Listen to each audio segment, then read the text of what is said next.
የልጄን አስክሬን ቆፍረው አውጥተው ዛፍ ላይ ሰቀሉት። ወደ አይምሮዬ አንድ ነገር መጣ። የአስክሬን ወጥቶ ቢሆንስ? እኛ ክርስቲያኖች ሙስሊም ወንድሞቻችንና ኦርቶዶክስ ያረዱትን እንበላ ችግር አለው? እኛ አማኞች ሙስሊም ኦርቶዶክስ ያረዳውን ስጋ መብላት ኃጢአት ነው። ሚካኤል ሲነሳ ጨለማው ይገፈፋል። እሱ አንዴ ተነስቶ ሲገለጥ ጨለማው ይገፈፋል። የሞተ ያስነሳው ዕውራን ያበራው ስዕለ አድኖ ከሳት የተረፈው ስራ አድኖ ብዙዎችን ከሞት አስነስቷል። አይናቸው የማያዩ አይናቸው በርቶላቸዋል። ሰላም ጤና ይስጥልን ክቡራትና ክቡራን ውድ ቤተሰቦቻችን፣ ይህ ቮይስ ኦፍ ግሬስ ነው፣ የእናንተ ቻናል ነው። ዛሬም እንደተለመደው በሌላ ቪዲዮ ተመልሰን መጥተናል። እስከ ቪዲዮ መጨረሻ አብራችሁን ቆዩ። ለዚህ ቻናል አዲስ የሆናችሁ ሰብስክራይብ በማድረግ ቤተሰብ ይሁኑ። ይህን ቪዲዮ ላይክ በማድረግ ጀምሩት። ቀጥታ ወደ ቪዲዮአችን እናመራለን። ሞተ። ከሌሊቱ 7 ሰዓት ሲሞት ወደ ሰው መሄድ አትችልም፣ ወደ ማንም መሄድ አትችልም። እኔው ራሴ ነኝ ገናዥ። ባለቤቴ እንዳትጮህ ጎረቤት ሁሉ የሚጠብቀን ነው። መፈናፈን አትችልም ወዴትም በዛ ጊዜ። ይሄ በቃ ምክንያቱም እዛ አካባቢ ያለ አደገኛ ነገር ነው የነበረው። ወንድሞች ከአስክሬን ጋር ይንከራተቱ ነበር። የቀብር ቦታ ችግር ነበር በጣም። ስለዚህ እኔ ማንም እንዲሰማ ስላልፈለግኩ ራሴ ተነስቼ ገንዤ ባለቤቴ ልታለቅስ ስትል ታያልኳል። ማንም ሊሰማን አያስፈልግም እስኪነጋ ድረስ። እሱ ገንዤ ወደ ጸሎት እንሄዳለን። ሬሳችንን ጎናችን አድርገን እኔው ገንዤ ያው ለቅሷችንን በጌታ ፊት ነው ማድረግ የነበረብን። በጌታ ፊት ስናለቅስ አደርን ማለት ነው። በቃ ስለሆነብን ነገር በዛ ሰዓት መውጣትም አንችልም እና ጊዜው ደግሞ በጣም ሞት ያወጁብን ጊዜ ነበር። በቃ በየቦታው እና ጤናማውን ለመግደል የተነሳሱበት ጊዜ ነው። ስብሰባ በየጊዜው ያደርጋሉ። በቃ ለግድያ የማይመለሱበት ጊዜ ነው። እግዚአብሔር ይህችን ፕሮግራም አዘጋጀ። ጠዋት ሲነጋ ተነስቼ ለአንዳንድ ወንድሞች ነገርኩ። ወንድሞች ከያሉበት መጡ። እህቶችም ወንድሞችም። የተሰጠን መሬት በጣም አነስተኛ ነች። ዳሯን እንግዲህ በርቀት ነው ያሳዩን። እዛ ወስደን በማግስቱ ቀበር። ሜዳ ላይ ነው። እስካሁን ሰው አልተቀበረበትም። ያው ከብት የሚውሉበት ሜዳ ነው እንግዲህ እና አጥርም አልነበረውም። ቀበርን። እኔ ደግሞ ቀጠሮ ነበረኝ በዛም ቀን። ቀጠሮ ምንድነው? ገጠር ውስጥ አንድ ረጅም ቦታ በእግሬ ሄዳለሁ። ከባድ ወንዝ ተሻግሬ ይሄ እንትን የሚሰጡ ሰዎች አሉ። ምንድነው በኦሮምኛ ገልቻ የሚባል እንደ ስጦታ በሽተኛ የሆኑና በዚህ በመንፈስ ፖሰስድ የሆኑና ወጣት ሴቶች ናቸው። መንፈሱ ያስገዝፋቸዋል፣ ስራ መስራት አይችሉም። ስለዚህ ምንድነው የሚደረገው? ለቃልቻ ቤት እንደ ስጦታ ይሰጣሉ እና ዘላለማቸውን ይዛ ይኖራሉ። እንደሱ አይነቶችን አንድ ወንድም ስለነገረኝ ሌሊት ሰርቆ ማምጣት እንደሚችል እነዚህ እህቶች መንፈሱ ከለቀቀ ብለን ተቀጣጥረናል። መቼ ነው ይሄ? ሮብ አካባቢ ነው ቀብሩ። ሐሙስዬ ዓርብ ነው ሄድኩ። ለቅሶውን አድርገን ዓርብ ነው ሄድኩ። ቅዳሜን እሁድን ይሄን ስሰራ ቆየሁ። በጣም ደስ አለኝ።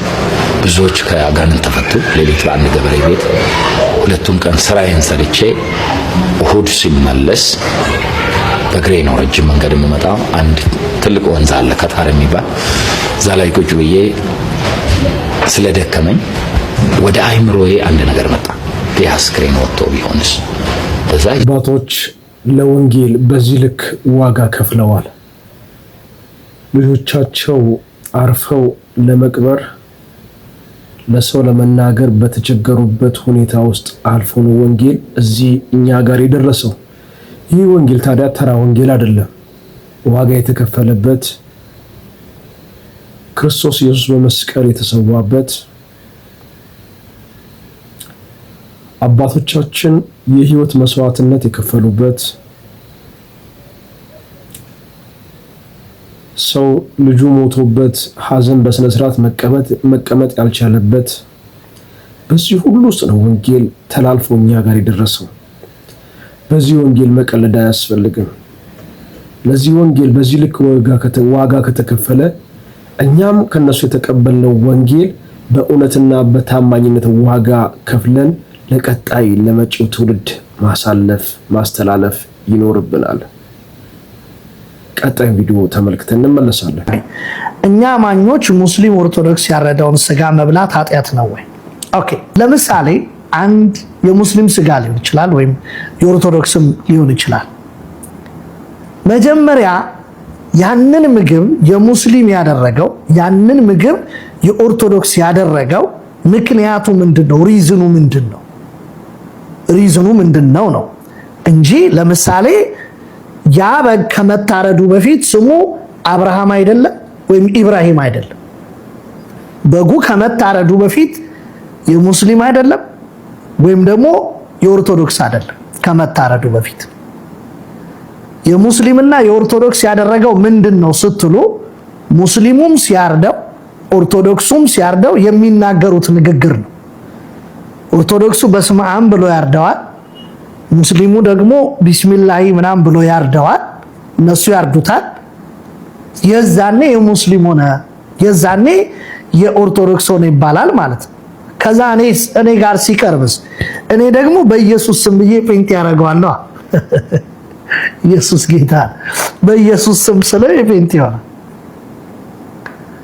የነሱ ንግግራቸው ከሆነ ገብቷቸዋል አይደለም? ንግግራቸው ከሆነ የስጋውን ሃይማኖት የቀየረው እኔ ታዲያ በኢየሱስ ስም ታዲያ ሃይማኖቱን አስቀይረው የለ እንዴ? ታዲያ ስጋውን በኢየሱስ ስም ብዬ ሃይማኖቱን አስቀይረዋል። ሙስሊም ወንድሞችና ኦርቶዶክስ ወንድሞቻችን ያረዱትን ስጋ ብንበላ ችግር አለው ነው ጥያቄው። በአጠቃላይ ጥሩ መልስን የመለሰውና የታረደው እንስሳ በግም ሆነ ፍየል ወይም በሬ ሆነ ስንገዛው የገዛ ነው ከአብደላ ነው። አብደላም ሲገዛ ከአብርሃም ነው። ወይም ኦርቶዶክስ ከሆነ ወንድምን የገዛው ኦርቶዶክሱም ሲገዛ ምናልባት ከተቃራኒው ከሙስሊም ወንድምን የገዛው። እኛም ስንገዛ ልክ እንደዛው ወይ ከሙስሊሙ ወይ ከኦርቶዶክስ ነው በቆሙ እያለን መንገዛው። ክርስትና እናስነሳው አናጠምቆ ጌታን አይቀበልም። ትልቁ ቁም ነገር ያለው አእምሮ ውስጥ ነው። ጳውሎስ እንዲህ ይላል አይደል? ሐዋርያው ጳውሎስ ስጋ መብላት ወንድሜን የሚያሰናክለው ከሆነ ለዘላለም ስጋ ባልበላ ይሻለኛል ነው አለ። ቢቀርብኝ ይሻላል። ምክንያቱም ለወንድም መሰናከል የሚሆን ከሆነ ነው እንጂ የምንበላው ስጋ ሃይማኖተኛ ሆኖ አይደለም። ሙስሊም ሆኖ ወይም ኦርቶዶክስ ሆኖ ወይም ጴንጤ ሆኖ አይደለም የምንበላው። ስጋ ነው፣ በቃ ለሆድ ነው። ምግብ ለሆድ ነው። ሆድም የተፈጠረው ለምግብ ነው አይደል የተፈጠረው። ሁለቱም ግን ተያይዘው የሚጠፉ ናቸውና ሃይማኖተኛ አይደለም ምግብ ሃይማኖት የለውም። ስለዚህ አታክልት ሲሆን እንበላለን፣ ስጋ ሲሆን ግን አንበላ። ስጋውም ሲታረድ ወይም ሲያርዱት በስመ አብ ብለውት ነው። እነሱም ሙስሊሞች ወንድሞቻችን ቢስሚላህ ብለው ያርዱታል። አብረናቸው አታክልት ስንበላ እነሱ ቢስሚላህ ብለው ወይ በስመ አብ ብለው ይበላሉ። እኛም በጌታ ስም ባርከን እንበላለን። ልዩነቱ ምንድነው? ስጋ መሆኑና አታክልት መሆኑ። ውድ ቤተሰቦቻችን እስቲ እናንተ በዚህ ላይ ያለውን አስተሳሰባችሁን ሐሳባችሁን በኮሜንት መስጫ ሳጥን ውስጥ አስቀምጡልን። ይሄ በጣም ትልቅ ኢሹ ሆኗልና በዚህ ዘመን ላይ ትልቅ ሰዎች የሚነጋገሩበት መነጋገሪያ ሐሳብ ስለሆነ ብንበላ ችግር አለው ወይ? ምግብ ሃይማኖተኛ ነው ወይ? ሃይማኖት አለው ወይ? እሺ ስጋውም አንበላም ካለን አታክልቱን ስለምን እንበላለን? ሽሮውን ስለምን እንበላለን? እነሱ ቤት ሄደን እነሱስ እኛ ጋር መጥተው ይበሉ የለ? እናንተ ሐሳብ አስተያየታችሁን በኮሜንት መስጫ ውስጥ አስቀምጡልን። ቀጣይም ቪዲዮ ተመልክተን እንመለሳለን። የምትመለከቱት ስለ አድኖ ከስውሯ ማርያም ከእሳት ከተረፈው ስለ አድኖ ላይ ገዳሙ ያስቀዳው ስለ አድኖ ነው። ይህ ስለ አድኖ ከእሳት የተረፈው ስለ አድኖ ብዙዎችን ከሙት አስነስቷል። አይናቸው የማያዩ አይናቸው በርቶላቸዋል። ሰርጀሪ ትሰራላችሁ የተባሉ ለቀጠሮ ሲሄዱ ነፃ ናችሁ፣ ይህንን ይዘው ሄደው ነፃ ናችሁ ተብለዋል። ይህ ስለ አድኖ የሚገኘው በዚህ ገዳምና እዚሁ በገዳሙ አስተባባሪዎች እጅ ብቻ ይገኛል እዚሁ ገዳም ላይ። ነገር ግን ይህንን በማስመሰል አውጥተው በየአጥቢያ ቤተክርስቲያኑ አዲስ አበባ ላይ በተለያየ ስፍራ የስውሯ ማርያም ገዳም ስለ አድኖ እንዲሁም ደግሞ የገዳሙ መስቀል እያሉ እየሸጡ ይገኛሉ። ብዙዎችም በዚሁ እየተጭበረበሩ ነው። ስለዚህ እዚህ ያላችሁ ለሌሎች እንድታሰሙ ይህንንም የምትመለከቱ ስዕል አድኖ የሞተ ማስነሳት ጀምሯል። ዕውራንን ማብራት ጀምሯል። እግዚአብሔር የሚሰራበት መንገድ የተለያየ ቢሆንም በእርግጠኝነት ማመን ያለብን ነገር ልንቀበለው የሚገባ እውነት መጽሐፍ ቅዱስም እንደሚያስተምረን ከአባቶችንም ሕይወት እንደተማርነው እግዚአብሔር አይፈውስም ማለት አይደለም። እግዚአብሔር ይፈውሳል። እግዚአብሔር በእነ ኤልያስ ዘመንም ሰርቷል። በእነ ኤልሳም ዘመን ሰርቷል። የሞተ በእነሱ ተነስቷል። እግዚአብሔር በእነሱ አልፎ ሰርቷል። አይነሳም ማለት አይደለም። ነገር ግን የሚያድነው ስዕል አድኖ ሳይሆን የሚያድን እግዚአብሔር ነው። የሞተን ማስነሳት የሚችል እግዚአብሔር ነው እንጂ ስዕል አድኖ አይደለም። ገቢ ማሰባሰብ ስንፈልግ ወይ የሆነ ነገር ፈንድራይዚንግ መስራት ስንፈልግ የሐሰት ትርክት እየተናገርን የሐሰት ወሬ እያወራን የማይመስል ነገር እያወራን ህዝብን ከእግዚአብሔር መንገድና ሐሳብ ማውጣት አይኖርብንም። ፈንድራይዚንግ የምንሰራበትን መንገድ ሌላ መንገድ መፈለግ ይሻላል። ሰዎች እግዚአብሔርን መንገድ እግዚአብሔርን እውነት እንዳያውቁ ከመጋረድ ልንታቀብ ይገባናል። ይሄ በጣም የመጽሐፍ ቅዱሳዊ የሆነ መልእክት ነውና ስዕል አድኖ አያድን። ስዕል አድኖ ቢያድን ኖሮ የተቃጠለው ቤተክርስቲያን ለምን አላዳነው? እዛ ውስጥ አልነበረም? ራሱን ብቻ ለምን አተረፈ? ራስ ወዳድ ነው ማለት ነው። ስዕሉ ራስ ወዳድ የሆነ ስዕል ነው ማለት ነው። የሚያድን የእግዚአብሔር ስም ብቻ ነው። ሐሳብ አስተያየታችሁን በኮሜንት መስጫ ውስጥ አስቀምጡልን። ቀጣይ ቪዲዮ ተመልክተን እንመለሳለን። እምሮ መልአክ መሰለ እንደ ሚካኤል እንደው እንደምንጠራው ሚካኤል እንደምንለው እንዳይመስላችሁ። በጣም ታላቅ በጣም ኃይለኛ ማንም የማይቋቋመው ማንም የማይችለው ከክብሩ የተነሳ ምድር የምትፈራለት ግርማ ሞገስ ያለው የእግዚአብሔር ኃይል ሙሉ ለሙሉ የሚገለጥለት ኃይለኛ መልአክ ነው። ቀላል መልአክ እንዳይመስልህ። በምድር ያለው በሙሉ ዘንዶ፣ ዲያብሎስ፣ አጋንንት፣ ሰይጣን በሙሉ ብቻውን በሰይፉ መጥቶ ይደመስሳቸዋል።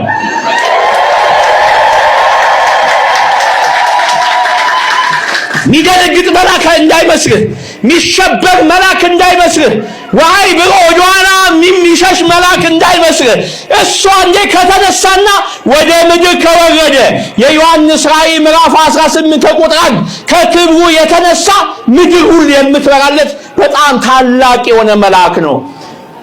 በጣም ታላቅ የሆነ መልአክ እሱ አንዴ ተነስቶ ሲገለጥ ጨለማ ሁሉ ይገፈፋል። አጋንንት ሁሉ ይወገዳል። ጭንቀት ይወገዳል። በሽታ ይወገዳል። ዛሬ ቅዱስ ሚካኤል ይነሳላችሁ። ቅዱስ ሚካኤል ይነሳልን። በድግምትና በሟርት በመተት በምቀኝነት በክፋት በሐሰት ወሬ ዙሪያችን የከበበውን ጠላት ሁሉ ይደምስስልን። ቅዱስ ሚካኤል ይነሳላችሁ። መልአኩ ይነሳላችሁ። የሚያበረታው መልአክ ይነሳላችሁ። ጨለማውን ይግፈፍላችሁ። ጠላታችሁን ይጣልላችሁ። አጋንንትን ሰይጣንን ይደምስስላችሁ። ቪዲዮን እንደተመለከታችሁት እንዳደመጣችሁት ነው። እንግዲህ ጨለማን የመግፈፍ አቅም ያለው እግዚአብሔር ነው። ሚካኤል በጣም የእግዚአብሔር አገልጋይ ነው። የእግዚአብሔር መልአክ ቅዱስ መልአክ ነው። እውነት ነው። የከበረ ነው። የተከበረ መልአክ ነው። የመላእክት ሁሉ አለቃ ነው። ነገር ግን ሚካኤል በእግዚአብሔር ካልተላከ በስተቀር ሰው ሊረዳ አይነሳም። አንዳንዴ ለሃይማኖታችን ካለን ቅናት የተነሳ የምንናገረውና የምንሰብከው ነገር ሁሉ ይጠፋል። ምን ልንናገረው የሚገባ እውነት አለን እንደ አማኝ እንደ ክርስቲያን እንደ እውነተኛ አማኝ ልናወራለት የሚገባ አንድ አለ። በመስቀል ላይ የተሰቀለው ክርስቶስ ኢየሱስ በመስቀል ላይ የሞተልን ስለ ኃጢአታችን ዋጋ የከፈለው በሞት ፈንታ ሕይወትን የሰጠን በውርደት ፈንታ ያከበረንን ክርስቶስ ኢየሱስን ነው ልናወራው የሚገባው። ያገኘነው መድረክ በሙሉ ልናወራው የሚገባ ርዕስ ሊሆን የሚገባ ክርስቶስ ኢየሱስ ብቻ ነው፣ የዓለም ቤዛ የዓለም መድኃኒት የሆነው። ስለዚህ ሰይጣንን የማባረርም አቅምም ያለው ክርስቶስ ኢየሱስ ብቻ ነው። የዲያብሎስን ስራ ሊያፈርስ እግዚአብሔር ልጅ ተገለጠ ነው የሚለው እንጂ ሚካኤል ተገለጠ አይልም መጽሐፍ ቅዱስ። የዲያብሎስን ስራ የሚያፈርስ እግዚአብሔር ብቻ ነው፣ የእግዚአብሔር ልጅ ክርስቶስ ኢየሱስ ብቻ ነው። ዲያብሎስን ተቃውሞት ከናንተም ይሸሻል፣ ወደ እግዚአብሔር ቀርቦ እርሱ ወደ እናንተ ይቀርባል። መጽሐፍ ቅዱስ የሚናገረው ይሄንን ነው። በስምህ ጠላቶቻችን እንዋጋቸዋለን፣ በላያችን የሚቆሙትን እናዋርዳቸዋለን የሚለው ስለ እግዚአብሔር ነው፣ ስለ ክርስቶስ ነው፣ ስለ መሲሁ ነው የሚናገረው፣ ስለ ሚካኤል አይደለም። ሚካኤል የእግዚአብሔር መልአክ ነው፣ መልእክተኛ ነው። መልእክትን ከእግዚአብሔር ወደ ሰው የሚያመጣ ነው። ከሰው ወደ እግዚአብሔር የሚወስድ ሳይሆን ከእግዚአብሔር ወደ ሰው የሚያመጣ ነው። ዳንኤል ላይ ሄደን የምናገኘው ሚካኤል ያን ነው። መልእክትን የዳንኤልን የጸሎት መልስ ይዞ ነው የተመለሰው። ጨለማን መክፈት የሚችል እግዚአብሔር ብቻ ነው። ዓለምን ማሸነፍ የሚችል የክርስቶስ ኢየሱስ ስም ብቻ ነው። ሚካኤል መልእክተኛ ነው፣ የእግዚአብሔር መልአክ ነው እንጂ ሰይጣንን የሚያሸንፍ ወይም በስሙ ሰይጣንን የምናሸንፍበት አይደለም። ሚካኤል ስለኛ ይነሳል። ምንናገረውን የምንሰብከው ርዕሳችን ክርስቶስ ኢየሱስ ነው ሊሆን የሚገባ። ያሳዝናል። ወንጌል ሊሰማና የዳነበትን እውነተኛ ደቀ መዝሙር ለመሆን ሊሰራበት የሚገባ የእግዚአብሔር ቃል እያለ ረብ በሌለው ነገር ሰው ተሰብስቦ ይላል። ያሳዝነኛል። ይሄ ህዝብ ፈልጎ የመጣው እግዚአብሔርን ነው፣ ከእግዚአብሔር የሆነው ሊሰማ ነው የመጣው። እኛ ግን አስታጥቀን የምንመልሰው ነገር ረብ የሌለው የሆነው ተራ የሆነው ምድራዊ የሆነውን ነገር ብቻ ነው እያወራን የምንመልሰው። እግዚአብሔር የሌለበትን ነገር ነው እያወራን። ለእግዚአብሔር የሚገባውን ሳንሰጥ ርዕሳችን መድረካችን በሌላ ተረት ተሞልቶ ፕሮግራማችን አልቆ ነው የምንመለሰው። እግዚአብሔር ይርዳል።